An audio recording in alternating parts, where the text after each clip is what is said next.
Welcome to Turf Talk, Curse's foiled edition at DeRosa alongside Vance, Hanson. And Vance, a lot of talk about the Apollo curse going down, but for your bankroll, an even bigger one is you finally land in the win column with the Derby pick.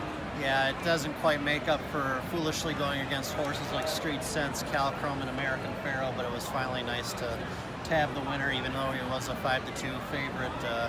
Looked good all week, very impressive all the way up to this point, despite not having raced as a 2-year-old, and it's exciting that he looks like a potential Triple Crown contender. Yeah, for sure, especially being trained by Baffert, who we know can win the Preakness with these types and is one of the very few that actually won all three. The 5-2, I mean, it wasn't for me. We talked about that all week. I thought some others were better value, so to speak. He made 5-2 look just fine, and in the Preakness, he's going to be 2-5. So, yeah, you got 5-2 today. You're never going to see that price ever again on him. So, I think if you liked him, that was a fine price, and you did.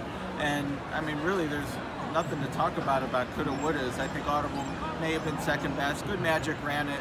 Justify too, but I mean, no doubt who the best horse in the race is. Yeah, even if the skies hadn't opened up today and had a record rainfall here in Louisville, I think Justify would have had the exact same trip, stalking promises fulfilled, and it worked out to perfection for him from the get-go. I mean, our sight lines were at the 8th pole, and we could just see from the very beginning that Justify was exactly where his connections and where his supporters expected him to be going down the stretch and into the first turn, and it was just an absolute perfect trip.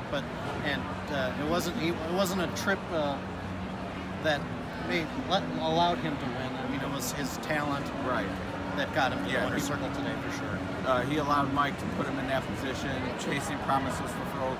Very similar to last year with Always Dreaming, chasing State of Honor, except I would say this year, Justify actually had some bids. Bolt DeRosa took his run at him. Good Magic. Audible was never a threat to win, but was coming late. There were others making a run. Whereas last year, I mean, looking at Lee, sort of came up the fence, but he was never winning. Once Always Dreaming put away State of Honor, that was that. Justify, I don't want to say had to work for it, because he didn't. I mean, he was much the best, but they took the run at him and they weren't good enough. No, but you have to give credit to Good Magic, the runner-up, ran an outstanding race. Audible, you mentioned.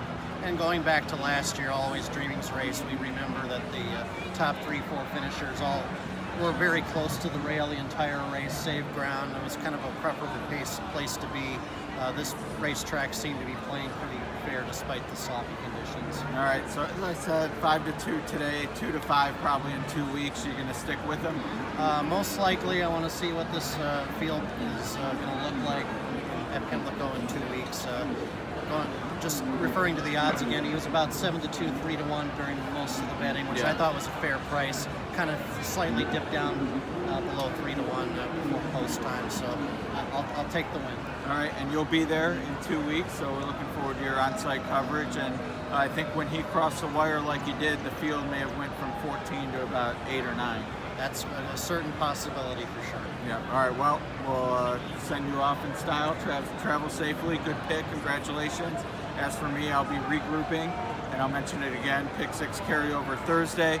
335 has to go. Must win. So hopefully we'll get some money back then. But Vance, thanks for joining us. Thank you. See you all at Old Hilltop.